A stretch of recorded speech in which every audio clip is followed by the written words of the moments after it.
बिस्मिल्लाहिर्रहमानिर्रहीम। नाज़रीन, आप देख रहे हैं बेलाग। मैं हूं आपका मेज़बान डॉक्टर इरफान। मैं क्योंकि सफ़र में हूं और इस वजह से यहाँ हमें एक जगह मिली जहाँ बैठ के हम ये शो आपके सामने ला रहे हैं और बात कर रहे हैं।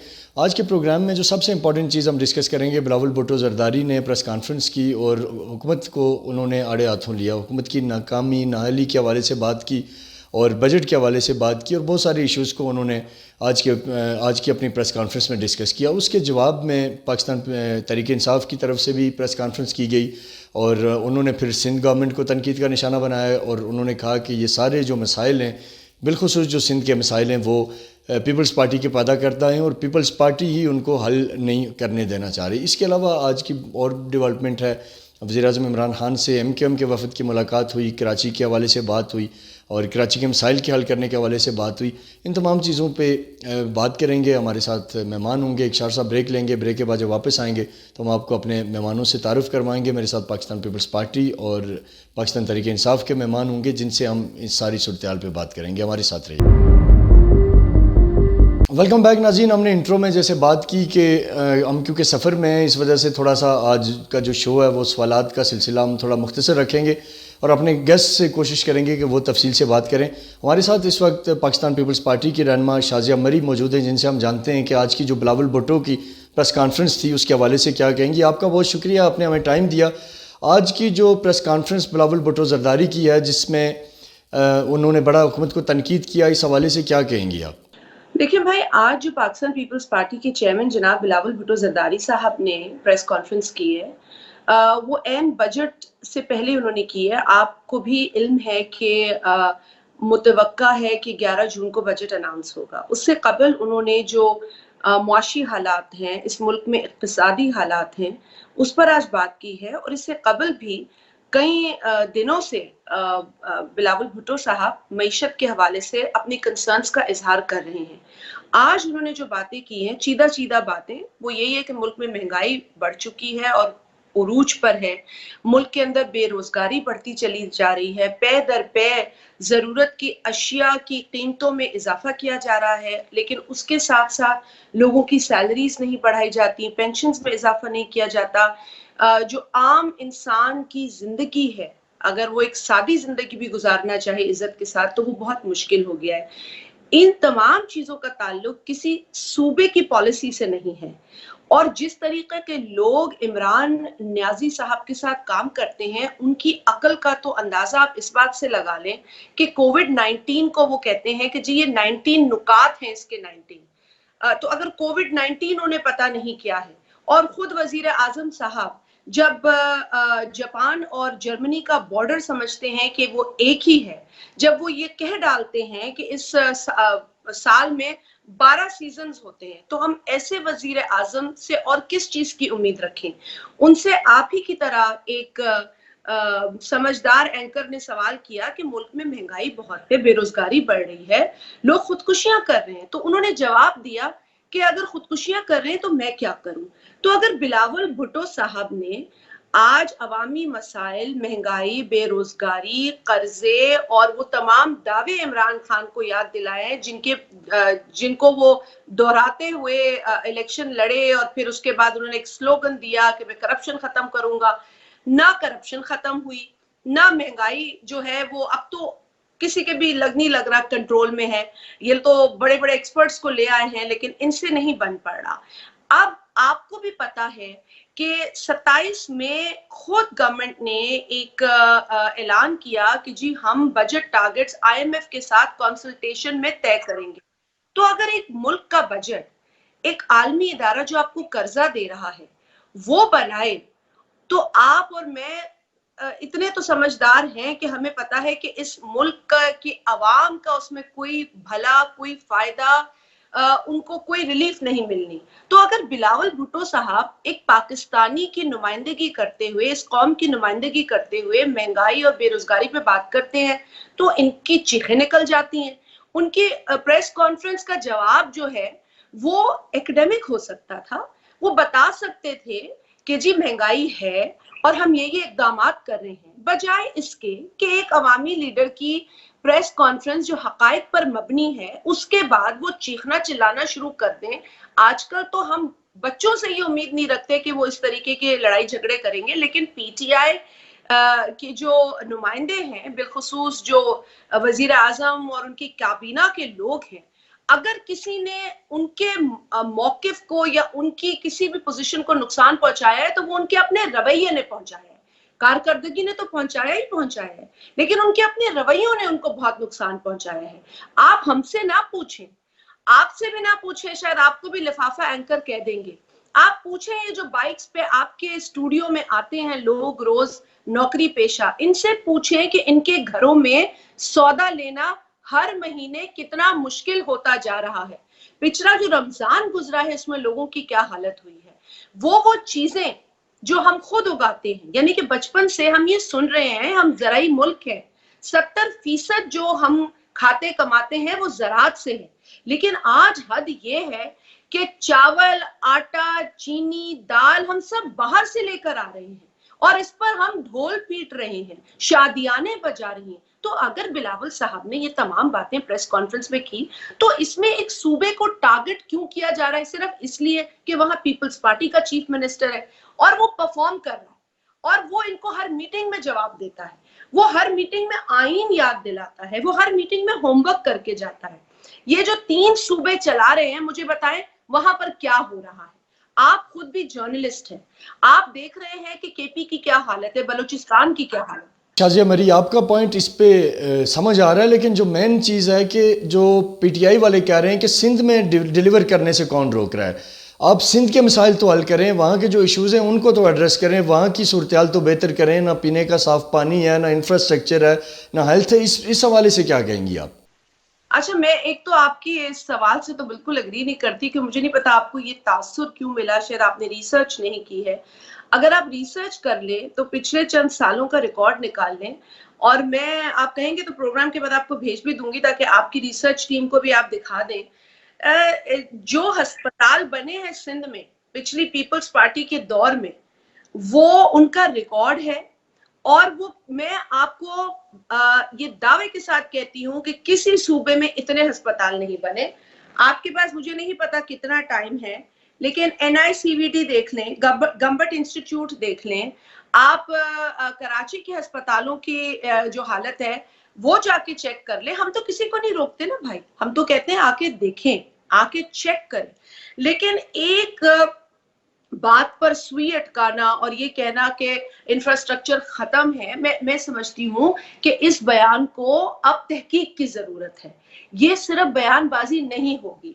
मुझे पूछना है कि केपी मेरा सूबा है, मैं नहीं कहती वो पीटीआई का सूबा है जिस तरीके से इमरान खान साहब कहते हैं कि सिंध हमारा सूबा नहीं है। मैं कहती हूँ केपी मेरा सूबा है, वहां पर अस्पतालों की क्या हालत है। और मुझे खुशी नहीं होती कि मैं किसी से कहूँ कि केपी में अस्पताल बुरे हैं, केपी में जो है वो तबाही मची हुई है, या बलूचिस्तान में तबाही मची हुई है, पंजाब में जो थोड़ी बेहतरी देखने को मिला करती थी वो पिछले 3 सालों में अब खत्म हो चुकी है।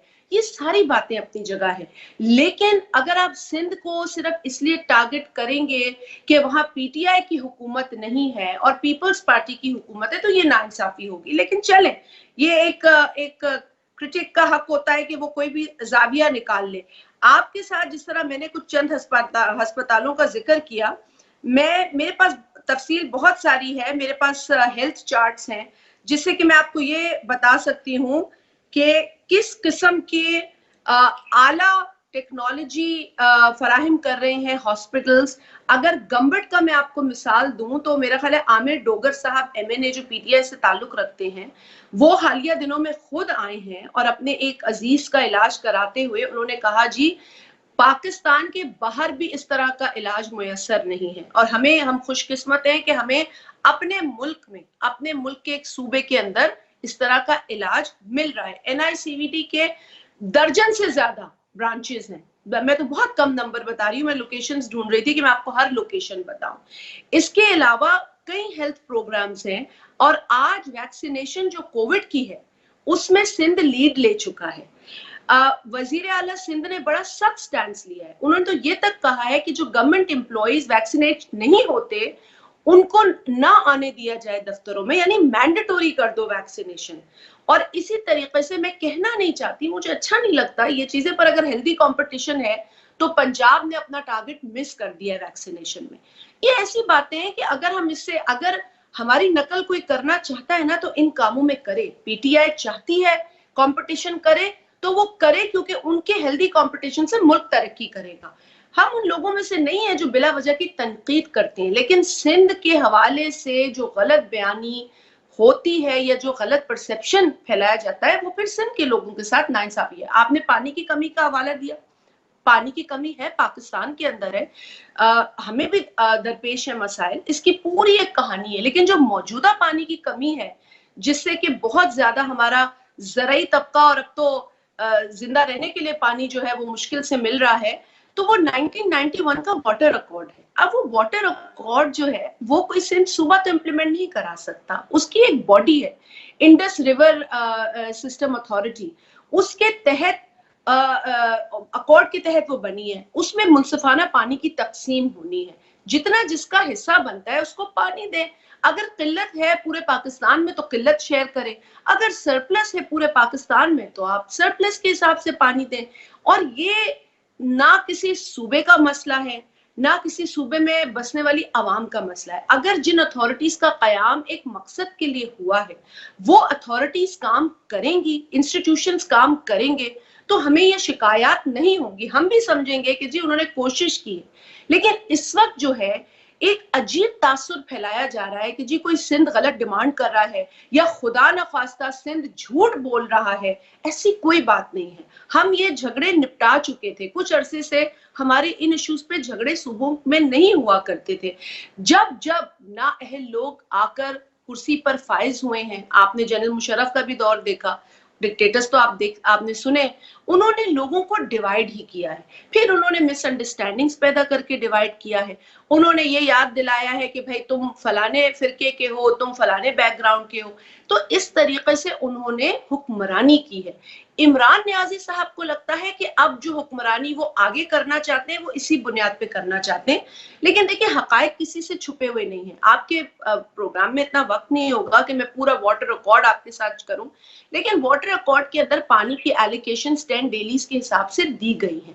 उन नंबर्स को फॉलो किया जाए, ना सिंध एतराज करेगा ना और कोई सूबा करेगा। लेकिन अगर कोई लॉबीज बनी हुई है जो नफरतें फैलाना चाहती हैं तो उससे तो फिर हम सब पाकिस्तानी मिलकर लड़ेंगे, क्योंकि इस मुल्क को इत्तेहाद की जरूरत है। और पानी ऐसा सेंसिटिव इशू है कि इसको अगर आपने गलत तासुर दिया, गलत सिमत में ले गए तो यकीनन इससे झगड़े बढ़ते हैं, इससे बेचैनी बढ़ती है, इंतशार फैलता है। और हम हरगिज नहीं चाहेंगे कि इस मुल्क में मजीद इंतशार फैले, जो ऑलरेडी मईशत के फेल होने से फैल रहा है, जो ऑलरेडी लोगों के जो है वो मुश्किलात की वजह से फैल रहा है, बेरोजगारी की वजह से फैल रहा है। ये जो 1 करोड़ नौकरियां देने वाले थे, ये जो 50 लाख घर बनाने वाले थे, ये जो वर्ल्ड बैंक के मुंह पर 200 अरब डॉलर मारने वाले थे, वो कहां गए सारे दावे? अगर आज पीपल्स पार्टी ऑपोजिशन में रहकर इन हकीकी बातों पर बात करती है तो फिर हमें ये क्यों ताना सुनने को मिलता है कि जी आपकी हुकूमत बुरी है? अरे भाई चले आप हमें बुरा कह लें, लेकिन एट द नेशनल लेवल ये पॉलिसीज तो फेडरल गवर्नमेंट की है ना। मेरे सूबे के अंदर जो चीफ मिनिस्टर बैठा है वो पेट्रोल की कीमत नहीं डिसाइड करता। यहाँ पर जो चीफ मिनिस्टर बैठा है वो महंगाई के ऊपर उसकी स्टेटिस्टिक्स नहीं चलते, फेडरल गवर्नमेंट के चलते हैं। वहीं से गैस महंगी होती है, वहीं से बिजली महंगी होती है, वहीं से तेल महंगा होता है। और इन तमाम चीजों का जो असर है, जो रिजल्ट है, वो लोगों की जेबों पे पड़ता है। ये तो ऐसी सिंपल चीज है कि इसके लिए हमें कोई मैथ का पीएचडी या इकोनॉमिक का मास्टर्स होने की जरूरत नहीं है। ये बड़ी बेसिक इकोनॉमी की बातें हैं और वो रोजमर्रा की जो जिंदगी लोग बसर कर रहे हैं पाकिस्तान में वो बेहतर समझते हैं। तो ये जो सूरत आपने बताई ठीक है, गंभीर है, मसाइल हैं, फेडरल और सूबों में मामला ठीक होने चाहिए, लेकिन ये कब ठीक होंगे? कब वफाक और सूबों के दरमियान ट्रस्ट कायम होगा ताकि ये जो चीज़ें आज खराबी की तरफ जा रही हैं ये बेहतर हो सकें? इस पे अपनी तजवीज़ दीजिएगा।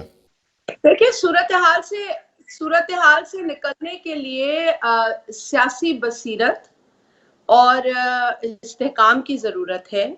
अगर हुकूमत ये वाक़तन चाहती है कि ऑपोजिशन के साथ बैठकर कोई बेहतर लेजिस्लेशन हो पार्लियामेंट के अंदर या जो हमारी पॉलिसीज हैं, चाहे वो एक्सटर्नल हो या इंटरनल हो, उस पर मुशावरत हो, तो उसका माहौल हुकूमत बनाती है। मैं आपको दावत दूं बैठने की और फिर दूसरे लम्हे मैं आपको आपको बुरा भला कहूँ और आपको गाली दूं तो आप मेरे साथ नहीं बैठेंगे, कभी आप जो है वो मेरी दावत कबूल नहीं करेंगे। तो हर चीज के जो एक प्री रेक्विजिट्स होते हैं उनको नजर में रखना पड़ता है। इस हुकूमत को चाहिए कि वो अगर चाहती है वाकईतन के इस मुल्क का फायदा हो, तो जितने सियासी स्टेक होल्डर्स हैं उनको इकट्ठा करे। अब अफगानिस्तान के ऊपर जिस तरीके से बिलावल साहब ने कहा कि फॉरेन ऑफिस में एक मीटिंग कर दी जाती है जिसके हवाले से हमें कुछ पता नहीं होता, और अफगानिस्तान के हवाले से पीपल्स पार्टी की भी अपनी एक राय है, हमारा एक मौकिफ है और हम चाहते हैं कि हम अपना मौकिफ शेयर करें। उसके लिए जो माहौल है उसको साजगार बनाने की जरूरत है। ऑपोजिशन ने हमेशा गवर्नमेंट को कहा कि जी अगर अच्छा काम करेंगे तो हम पाकिस्तान के इंटरेस्ट में आपके साथ हैं, लेकिन अगर आइन तोड़ेंगे, पाकिस्तान का इंटरेस्ट छोड़ देंगे, आईएमएफ के साथ जुड़ जाएंगे, तो ये चीजें हम एक्सेप्ट नहीं करेंगे। अगर माहौल को साजगार बनाना है तो उसकी जो बुनियादी जिम्मेदारी है वो हुकूमत की है। बहुत बहुत शुक्रिया शाजिया मरी, आपने अपना कीमती टाइम दिया। नाज़रीन, हमारे साथ पाकिस्तान पीपल्स पार्टी की सीनियर रहनुमा शाजिया मरी मौजूद थी, जिन्होंने हुकूमत पे तनकीद की और कहा कि बिलावल भुट्टो की आज की जो प्रेस कॉन्फ्रेंस है वो हुकूमत की नाअहली और उनकी जो कारकर्दगी है उसका आईना है। इस पे अगर पाकिस्तान तहरीक इंसाफ के रहनुमाओं को बुरा लगा तो शाजिया मरी ने बड़ा वाज़ेह किया कि हमारा, क्योंकि हम आवाम की बात करते हैं, लोगों के हुकूक की बात करते हैं और हम ये करते रहेंगे। अब देखना ये है कि आने वाले दिनों में पाकिस्तान पीपल्स पार्टी क्या वापस पीडीएम के कैंप में जाएगी या हुकूमत के साथ कुर्बत बढ़ेगी, ये एक सवाल है जिस पर सियासी माहिरीन आज भी तज्जिया करने से कासिर हैं, क्योंकि सूरत-ए-हाल रोज़ ब रोज़ बदल रही है। इस हवाले से हम पीटीआई का मौक़िफ़ लेने के लिए एक शॉर्ट सा ब्रेक लेंगे। ब्रेक के बाद जब वापस आएंगे तो हमारे साथ पाकिस्तान तहरीक इंसाफ के रहनुमा अहमद जवाद होंगे, जिनसे इस सूरत-ए-हाल पर बात करेंगे। हमारे साथ रहिएगा। वेलकम बैक नाज़रीन। ब्रेक पे जाने से पहले हमने शाजिया मरी से बात की, पाकिस्तान पीपल्स पार्टी के चेयरमैन की प्रेस कॉन्फ्रेंस पे उनका तबसरा लिया। इस वक्त हमारे साथ मौजूद है अहमद जवाद, जिनका ताल्लुक पाकिस्तान तहरीक इंसाफ से है। सर, आपके वक्त का शुक्रिया। बिलावल भुट्टो की प्रेस कॉन्फ्रेंस पे क्या रद्द-ए-अमल देंगे? देखें, बात यह है कि कोई भी शख्स किसी के बारे में सिर्फ ये कह दे कि आप नाकाम हो गए हैं, तो आई थिंक ये कोई ये काफ़ी नहीं है स्टेटमेंट। हम अगर हुकूमत की परफॉर्मेंस की बात कर रहे हैं तो हुकूमत की कारकर्दगी को जांचने का तरीका वही होना चाहिए जो पूरी दुनिया में है।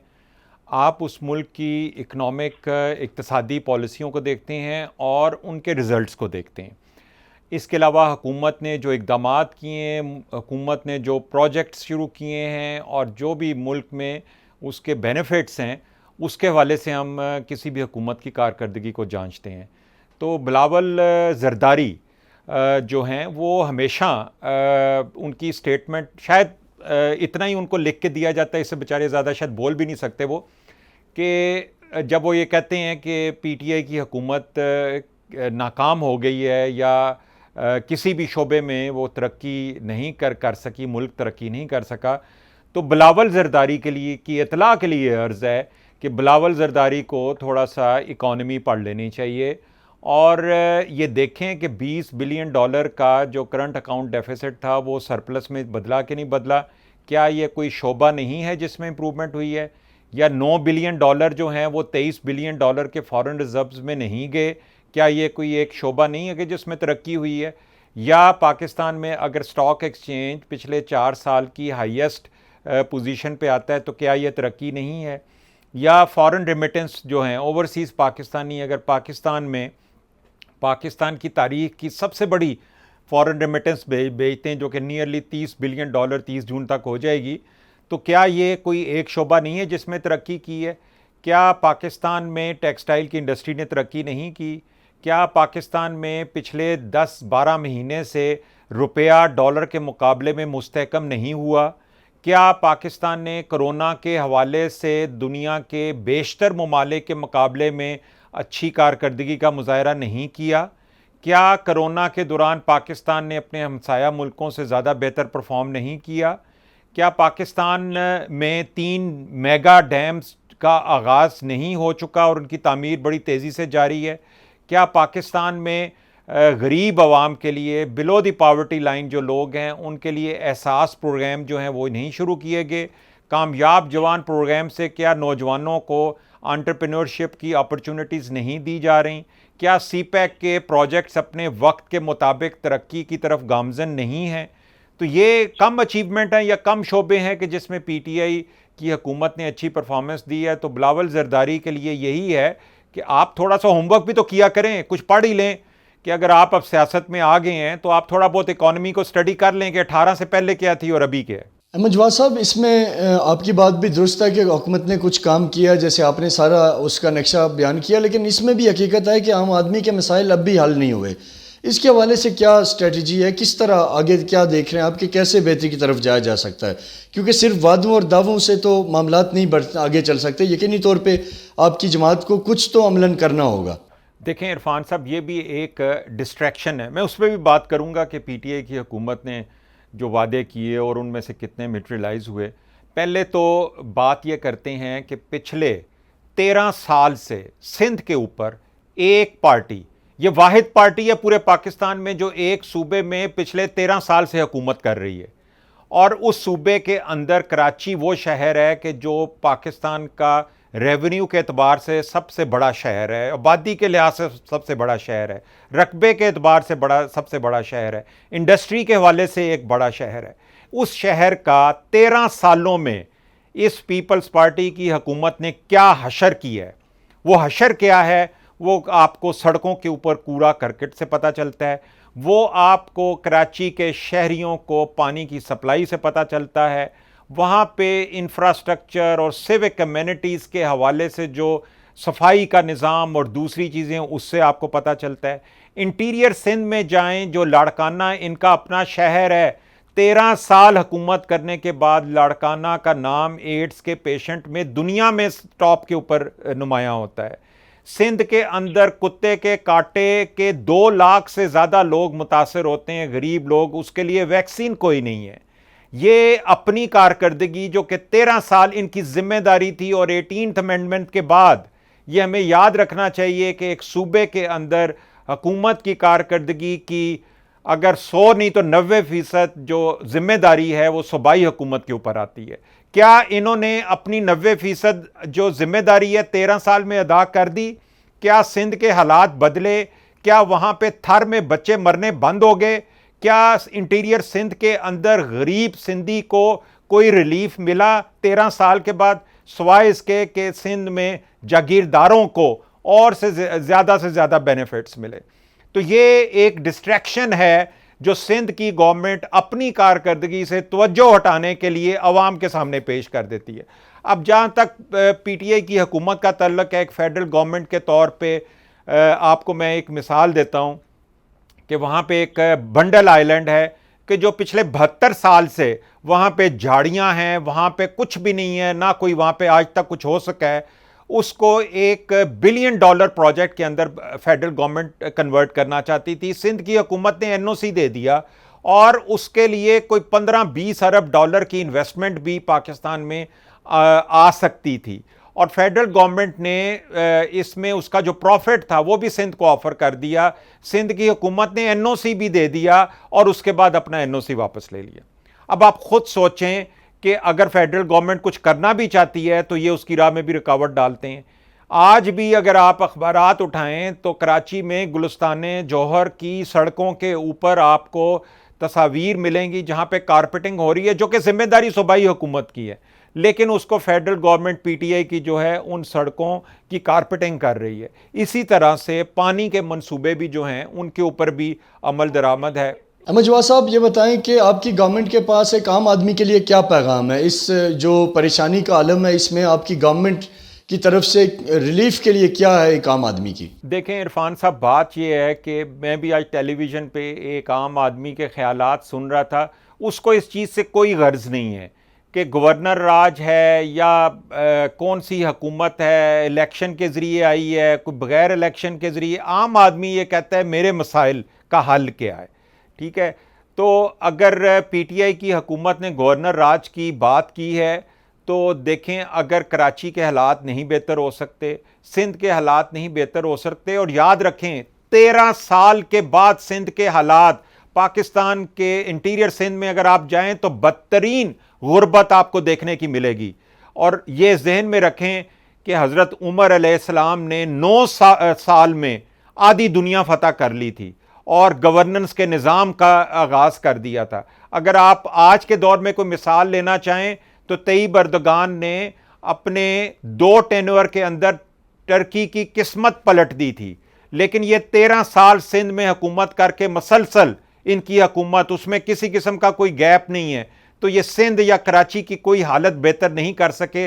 और आज भी बैठ के इनमें इतनी जुर्रत है कि ये प्रेस कॉन्फ्रेंसें करते हैं और कहते हैं जी पीटीआई ने ये वादा नहीं। और भाई 18वीं तरमीम के बाद सिंध या कोई भी सूबा, वो सूबाई हुकूमत की जिम्मेदारी है। आप अगर उधर हुकूमत में हैं तो आपने उनकी ज़रूरियात का, चाहे पानी है, बिजली है, इंफ्रास्ट्रक्चर है, सड़कें हैं, ये आपने प्रोवाइड करनी है। उनको इंसाफ भी प्रोवाइड करना है, सेहत भी प्रोवाइड करनी है, उनको तालीम भी प्रोवाइड करनी है। क्या ये सारी चीज़ें सिंध की हुकूमत ने कर दी?